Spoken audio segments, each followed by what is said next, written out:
IDF1 chez vous.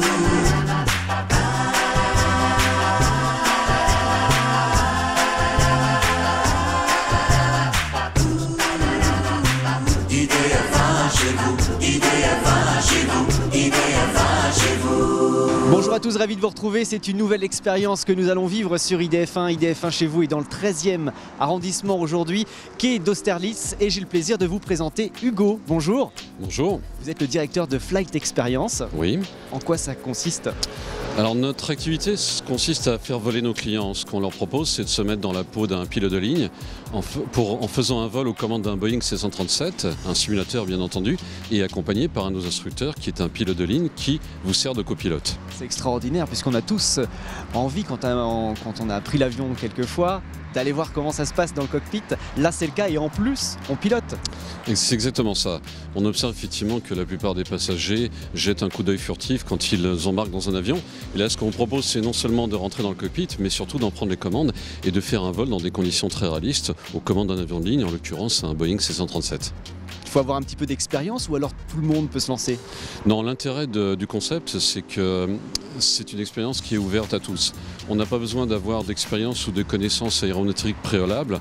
On est de toute façon accompagné par un instructeur dont la mission consiste à vous expliquer l'ergonomie du cockpit, les commandes que vous allez utiliser et qui va vous accompagner pas à pas. Il va vous expliquer comment lâcher le frein de parking, comment pousser la manette des gaz, à quel moment tirer sur le manche pour décoller, comment rentrer le train d'atterrissage, etc., etc. Ce qui vous permet, même si vous n'avez aucune expérience, de faire un vol dans de bonnes conditions. Alors c'est assez petit mais on peut rentrer à plusieurs quand même, il peut y avoir du public. C'est ça, en fait, le cockpit dans lequel nos clients prennent place est doté de 4 sièges. La place gauche qui est celle qu'occupent nos clients, puisque ce sont eux les commandants, c'est la place du commandant de bord. Ils sont accompagnés à leur droite par un instructeur qui leur sert de copilote. Tous les deux vont former un équipage et voler ensemble. Mais vous allez également disposer de 2 sièges à l'arrière qui permettent à la personne qui vient voler d'être accompagnée par 1 ou 2 passagers. Donc notre client va pouvoir venir avec ses amis, avec son épouse, avec ses enfants, avec toute personne de son choix. Ça dure combien de temps en moyenne ? Alors on propose des packs de 30, 45, 60 ou 90 minutes qui permettent de faire soit ce qu'on appelle des tours de piste, donc des circuits autour de différents aéroports que vous choisissez. On proposera par exemple de vous faire la main sur un aéroport classique comme Roissy ou Nice et puis après d'aller à Saint-Martin ou l'ancien aéroport Caïta de Hong Kong. Donc ça c'est le premier type de vol. L'autre type de vol c'est de faire ce qu'on appelle un secteur, c'est-à-dire un vol complet d'un point A vers un point B. En 60 minutes par exemple on a le temps de décoller de Paris-Charles de Gaulle pour se poser à Londres Heathrow ou de décoller de Nice pour aller à Ajaccio. Et ce sont des vols que vous choisissez. Ça c'est génial. Il y a des hôtesses aussi ? Alors les hôtesses, il faut venir avec, désolé. D'accord, on apporte nos hôtesses. Exactement. Est-ce que je peux essayer la Flight Experience ? Mais avec grand plaisir. Eh ben, c'est la 2e fois parce que pour tout vous dire, on est déjà venu il y a quelques années, j'avais adoré. C'est pour ça qu'on s'est dit qu'on y retourne. Écoutez, merci du compliment, mais j'espère que vous apprécierez autant que la première fois. Merci. Qui sera le pilote qui va m'accompagner ? Aujourd'hui, Florentin sera avec vous. Ce sera lui qui va vous briefer. Ce sera lui qui va vous expliquer ce que vous avez besoin de savoir et celui qui va vous servir de copilote. IDF1 chez vous. Nous allons voler, je vais voler et je vais piloter grâce à Florentin qui est à mes côtés, qui est pilote et instructeur en même temps. Bonjour. Bonjour. Alors Florentin, on arrive ici pour voler pendant 3/4 d'heure, 1 heure. Ça commence par quoi ? Ça commence comment ? Alors quand on accueille le client, en fait, on l'invite à venir s'installer dans notre salon de briefing. Et l'objectif de ce moment entre nous, eh bien, c'est de se connaître un petit peu. Déjà, de savoir les motivations du client. Est-ce que c'est un cadeau ? Est-ce qu'il a une expérience aéronautique ? Et donc on aborde le sujet de l'expérience. En fonction de la durée du pack, évidemment, les choses que l'on va faire ne seront pas forcément les mêmes. Donc comme les packs vont de 30 minutes jusqu'à 90 minutes, eh bien, on explique un peu le principe de cette expérience. Donc pour voler en simulateur, ici, pas besoin d'expérience forcément. Si on n'a jamais piloté, jamais touché à un manche, on peut venir quand même. Effectivement, on va dire, bon, j'ai pas fait de statistiques précises, mais 95% des gens qui viennent n'ont pas d'expérience. Ou alors une expérience lointaine sur du simulateur à la maison, comme on faisait quand on était jeune. Donc du coup, ils arrivent ici un peu sans trop savoir ce qui va se passer. Donc nous, on leur explique que bien sûr, sans aucune notion, eh bien, nous on est là pour les accompagner, pour leur donner au moins le minimum nécessaires au pilotage correct de ce type d'avion. Et donc on se met d'accord sur un premier aéroport sur lequel on va faire des évolutions ou sur un voyage éventuellement en fonction du souhait du client. Ça arrive parfois qu'on n'arrive pas du tout à décoller ou pire? Non. Ça a décollé, c'est pas trop compliqué. C'est plutôt pour venir se reposer que là, les difficultés peuvent arriver. Mais franchement, allez, à part peut-être 2 ou 3 fois où là, on a fini Dans le décor. Dans le décor, la plupart du temps, ça va bien. Je le souhaite, hein. Et oui, voilà. Donc, en dehors de ces quelques explications, on aborde aussi l'avion, puisqu'ici nous avons la réplique d'un cockpit de 737. Donc c'est l'avion le plus vendu au monde. Il y a plus de 9000 unités qui ont été produites et livrées à ce jour, pour l'année 2016. Il y a encore plus de 4000 commandes à suivre. C'est un avion qui a une très longue histoire, puisqu'il a été conçu à la fin des années 60. Et donc il y a eu beaucoup de versions. Là on en est donc à la version, les dernières versions, en fait les 4 dernières, 600, 700, 800 et 900. Donc ce sont les 4 modèles qui ont été en fait c'est du refitage par rapport à ce qui avait été fait à l'origine pour concurrencer directement la gamme Airbus 318, 19 à 21. Voilà. C'est un long courrier? C'est un court moyen courrier. C'est-à-dire? C'est-à-dire qu'on fait des voyages maximum de 4, 5 heures, des fois 6 heures. C'est très rare d'utiliser cet avion dans ces configurations parce que l'emport passager est relativement modeste. 200 places pour arrondir. Donc quand on a besoin de faire un voyage de 6 heures, il vaut mieux emmener un peu plus de monde si commercialement on veut que ce soit valable. Donc en France, c'est exploité par Transavia. Ryanair a une extrêmement grosse flotte de 737 puisqu'ils en ont plus de 300 et je crois bien qu'ils en attendent encore 150 à 200. Donc c'est un avion qui est plutôt pour des trajets de 3 heures. Donc si on part de Paris, on fait toute l'Europe, le Maghreb et voilà. C'est déjà pas mal. Ça veut dire qu'il y a 200 personnes derrière nous qui nous font confiance, qui me font confiance. C'est pas gagné. Précisément 189 pour la version que nous avons, si elle est exploitée en mode low cost, c'est-à-dire pas de première classe, en tout cas pas de classe premium. On va décoller dans quelques instants, Florentin. Absolument. Là, on se retrouve donc à l'entrée du simulateur qui est juste derrière nous. Donc évidemment, il ne faut pas être troublé. On a l'impression que c'est à l'envers parce que d'habitude, on rentre plutôt par la porte de l'autre côté. Donc derrière moi, l'entrée. Vous avez... on a essayé de reproduire un petit peu l'ambiance d'un vrai avion avec le galet, donc c'est la partie donc qui est exploitée par le personnel de bord pour le confort des passagers. Et donc l'entrée se situe juste sur la droite. Eh ben on y va, on va juste au moins rentrer dans ce galet. Je savais pas que ça s'appelait comme ça, le galet avec les fauteuils pour les hôtesses et stewards, avec aussi la représentation de la nourriture qui sera servie à bord. Exactement, c'est ça. Avec les petits placards. Et puis si on regarde par là dans le fond, et ben on voit l'avion qui est vide pour l'instant, mais je pense qu'ils vont monter dans pas longtemps, les passagers. On les attend. On a un petit peu de travail avant, donc c'est bien qu'ils ne soient pas déjà là. Combien de temps à l'avance un pilote et son équipe se mettent à l'intérieur de l'avion dans un vrai vol? Alors, il faut bien 30-40 minutes quand même. Il y a pas mal de travail pour préparer l'avion et après donc ça consiste en l'introduction du plan de vol dans le système. Déjà même bien avant il faut faire le tour de l'avion, il faut vérifier que tout va bien. Il faut, c'est le pilote qui le fait ça, le tour de l'avion? Oui, c'est le pilote qui le fait. Ouais. En général, c'est le copilote qui fait la tournée de l'avion, il va vérifier tout un tas de choses, donc qui sont bien sûr définies et très procédurées. Et une fois que c'est fait, eh bien, on se met au travail à l'intérieur. On rentre le plan de vol, les paramètres, on prend la météo, on communique avec la tour pour vérifier que le plan de vol a bien été enregistré, etc. Voilà. En gros, c'est une sorte de GPS que l'on programme avec différents points, des étapes à passer pour que le vol se passe correctement et pour passer par le bon chemin. Oui, c'est ça, effectivement. Ouais. Alors bon, quand on est dans une compagnie, normalement, on a... c'est toujours les mêmes lignes qui sont faites, donc on a des plans de vol qui sont limite déjà envoyés et on n'a pas tous les points à se retaper, mais il y a quand même un peu de travail parce qu'il peut y avoir des adaptations, évidemment, c'est jamais la même chose et voilà. L'expérience du vol, on va le vivre ensemble. Il paraît que c'est moi le pilote aujourd'hui. Eh bien oui, on va être tous les deux pour former un équipage. Donc tu seras à la place de gauche, celle du commandant de bord. Moi je serai ton copilote. Et on va réaliser ce vol donc, de Nice jusqu'à Bastia en respectant la trajectoire que j'ai décidée. Hein. Là on n'a pas reçu de consigne du contrôle aérien. Et donc ça va durer un petit moment. Ça va être sympa. On va monter grosso modo à pas très haut, hein, 17 000 pieds. C'est pas un vol que l'on ferait avec ce type d'avion parce que c'est trop court. Donc on aura une croisière qui sera grosso modo 2 fois moins haute qu'une croisière classique. Et ouais, c'est bien sympa comme vol.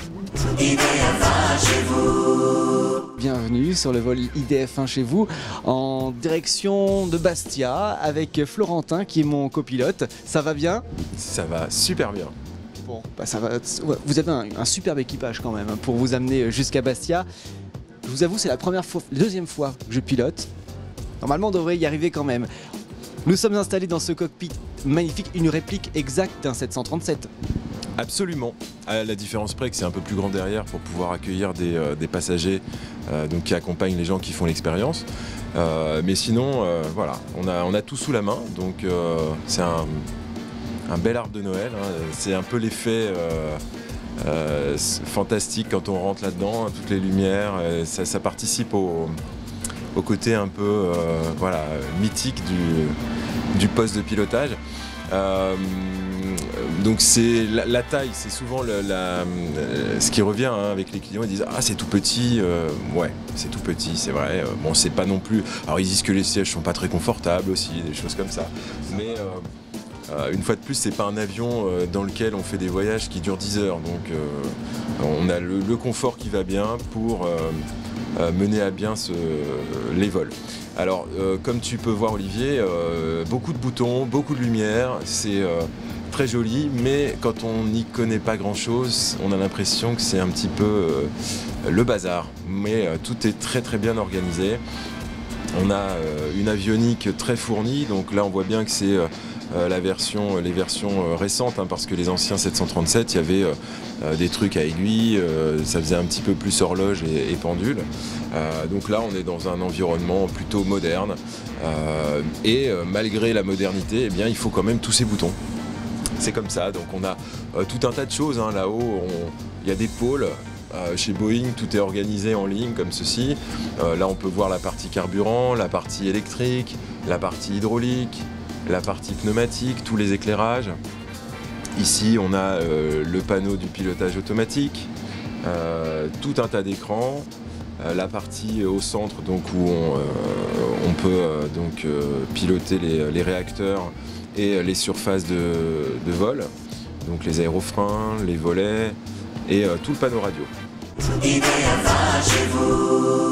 On vous envoie en l'air, ouais, non c'est vrai. Je vous présente et vous représente Florentin qui est mon copilote. Je suis le commandant de bord. Nous sommes dans un simulateur de vol. Nous sommes à Paris bien évidemment dans le 13e au quai d'Austerlitz. Bonjour Florentin. Bonjour. J'ai bien dormi, je suis prêt pour décoller. On va s'envoyer en l'air mais en tout bien tout honneur, on est d'accord. Bien évidemment, bien évidemment. Alors moi c'est seulement la deuxième fois que je pratique. Est-ce que quelqu'un qui n'a jamais mis les pieds dans un simulateur peut venir ici? Bien sûr. Surtout, c'est recommandé. D'accord. Très fortement recommandé. Pas d'accident? Non, on reste fun et avec un minimum de procédures, mais on reste fun. Le but c'est de s'amuser et puis de toucher un peu du doigt cet environnement qu'on a peu l'habitude de côtoyer, surtout maintenant. Alors hier on a bien bossé, hein. On a fait toutes les checklists, on a visité l'avion, on a allumé les moteurs, donc depuis hier ça tourne. Maintenant on est sur la piste. Le but du jeu, puisqu'on a décidé d'aller en Corse aujourd'hui, c'est d'aller jusqu'au seuil de piste, c'est-à-dire le début de la piste, là on va pouvoir décoller. Absolument. Et on a quitté le parking et il faut faire rouler l'avion. Absolument. Et je sais pas du tout comment on fait. Tu vas relâcher le frein de parking juste ici, donc tu rabats cette palette vers l'avant. Voilà. Tu vas mettre un petit peu de poussée sur les deux moteurs. Beaucoup, pas beaucoup? À peine, voilà, juste ça. Ça suffit. Et avec le volant à ta gauche, tu vas guider l'avion.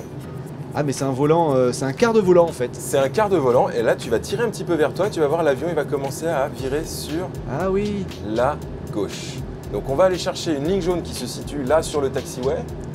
D'accord. On va aller tout au fond. Ok. Alors exceptionnellement aujourd'hui, la Tour, ils ont été sympas, ils nous ont autorisé au décollage de la piste de gauche. La 04 gauche qui normalement est réservée.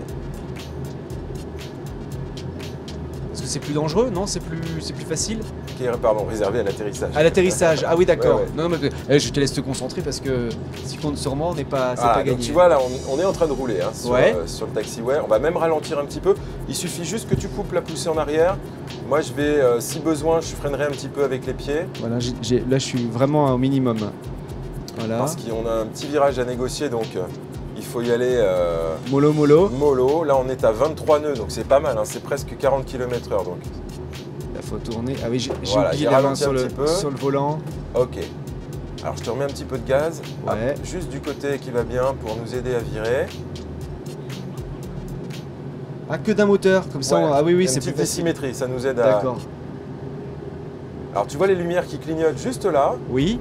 Elle nous signifie le point d'arrêt de la piste. Il va y avoir marqué Runway Ahead en rouge là sur le sol. Ouais. Et donc à partir de ce point, c'est la piste. Donc on ne passe pas cette ligne si on n'a pas reçu L'ordre de le faire. l'autorisation d'alignement sur la piste. Ah oui. Ah, parce que la piste, elle est en travers. Elle là. est juste là. Ça c'est la Ah 4 ouais. gauche. La 4 droite elle est là-bas. Donc c'est pour ça qu'on n'a pas pris la 4 droite. Il y a un peu trop de roulage, c'est pas très intéressant. Donc on va décoller exceptionnellement de la 4 gauche. J'arrête l'avion, tu peux serrer le frein de parking. On est au point d'arrêt. Donc là, à ce stade, on attend l'autorisation d'alignement sur la piste et l'autorisation décollage. On ne prononce jamais décollage. Ah bon? C'est le contrôleur qui va le dire le premier. D'accord. Alors, très important, qu'est-ce qu'on fait maintenant? Eh bien, on vérifie Ah, les flaps. voilà, les les volets. volets, exactement. Volet 5, donc on a un indicateur qui est ici. Donc flaps 5, green light. Donc sur 5, lumière verte. Donc c'est la seule chose à vérifier, c'est le truc qui te sauve la vie. Hein. Ah oui. Et comment on sait que c'est sur 5 et pas sur 10 ou sur Et bien 15? c'est ça, c'est le report de position, tu vois, c'est marqué 5 ici. D'accord, et c'est lui qui Et décide. tu peux mettre la manette ici Ouais, et les volets qui se déploient pas derrière correctement. Donc on a un report de position d'accord. avec une lumière qui confirme que c'est bien verrouillé dans la bonne position. Et donc là on est sûr. Donc les volets vont permettre d'augmenter la taille de l'aile en fait. Alors la Que l'air- courbure relative de l'aile et la taille quand on est sur des crans un peu plus élevés puisque ça se déploie vers l'arrière. Et donc plus une aile est courbe et grande, plus elle génère de portance. Ça s'est bien passé pour l'instant, on a bien décollé, on est tranquillement installé dans le cockpit. Maintenant il va falloir penser à atterrir. Florentin, alors qu'est-ce qu'on fait? Effectivement, pendant la croisière, donc là en plus celle-ci est très courte, on a du travail à faire. Donc il faut briefer l'arrivée, c'est-à-dire regarder les cartes qui vont bien pour connaître les trajectoires. Il faut regarder l'approche finale aussi, écouter la météo parce qu'il faut avoir les minima pour se poser, c'est-à-dire la visibilité. Il faut que la base des nuages soit compatible avec le moment où on va prendre la décision de est-ce qu'on se pose ou pas. Donc ça c'est inscrit sur la carte. Là on va se poser sur la piste 16 hein, d'ailleurs à Bastia. Donc il faut avoir 2400 mètres de visie et à 630 pieds, si on voit la piste, tant mieux, on va se poser, sinon c'est la remise de gaz. Donc c'est de tout ça qu'on discute, tu vois, la carte est comme ceci, on voit notre trajectoire qui longe ici le Cap relief Corse. depuis Aliso jusqu'à au moment où on va faire une manœuvre, parce que de ce côté-là à Bastia, c'est une manœuvre à vue à la fin, c'est-à-dire que tu ne peux pas continuer dans l'axe et arriver à la piste. Si tu remarques ici, la trajectoire fait comme ceci et la piste elle est orientée comme cela. Ah, donc faut Donc tourner. arrivé ici à 3 nautiques et demi, eh bien il faut faire une baïonnette pour venir se placer face à la piste. Et donc c'est à ce moment-là, avant de faire la baïonnette, qu'on doit voir évidemment La la piste. piste. Sinon c'est la remise de gaz. La remise de gaz, elle est expliquée dans ce petit bandeau. Donc voilà, c'est de tout ça dont on doit parler. Il n'y a pas d'improvisation, on sait exactement quoi faire. Il n'y a pas de souci pour ça. Il y a aussi autre chose, on va expliquer à l'ordinateur avec quelle configuration on va se poser. Donc on choisit le cran de volet approprié et on arme le freinage automatique. Sur 2. Sur 2, voilà. Bon là je l'improvise un petit peu, mais ça dépend un peu des aéroports, de savoir à quel taxiway on doit dégager. En fonction du gradient de freinage, tu as une distance donc, de freinage Et évidemment, si tu dois dégager tout au fond de l'aéroport, de la piste, parce que ton stand se situe plutôt au fond, c'est pas la peine de freiner trop fort et inversement. Voilà. D'accord. Là, on sait, donc, on dégage quand? Assez vite? Bah là, on ira jusqu'au bout. Hein. Ah ouais, Ouais, on ira jusqu'au bout. C'est quand même mon deuxième vol seulement. Hein. Pas facile. Et donc, bah, tu vois, on est déjà en retard parce que on a un moment où il faut entamer la descente. Oui. Et c'est déjà maintenant. Donc Bon. tu vas pouvoir afficher la prochaine altitude, donc 5000 en l'occurrence. Donc ça, on ne l'improvise pas hein, et on ne prend pas l'initiative. On est 5000. toujours en relation avec le contrôle aérien, évidemment. Voilà, 5000. IDF va chez vous. On a bien volé depuis notre départ tout à l'heure de Nice. Maintenant, c'est Bastia qui est juste devant la Corse là. Et la piste en bas, moi je la vois à peine. Hein. Écoute, elle se situe légèrement sur notre travers gauche là-bas. Donc là, on arrive bientôt au moment où on va faire notre baïonnette. Hein.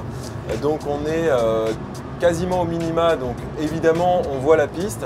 Donc on peut poursuivre l'approche, il n'y aura pas de remise de gaz à faire. Je te propose de sortir le train, Olivier, tu tires et tu abaisses tout. Voilà. Tu vas placer les volets sur 15, donc Sur tu 15. soulèves et tu arrives sur ce cran-là. Là, comme ça, Parfait. 15.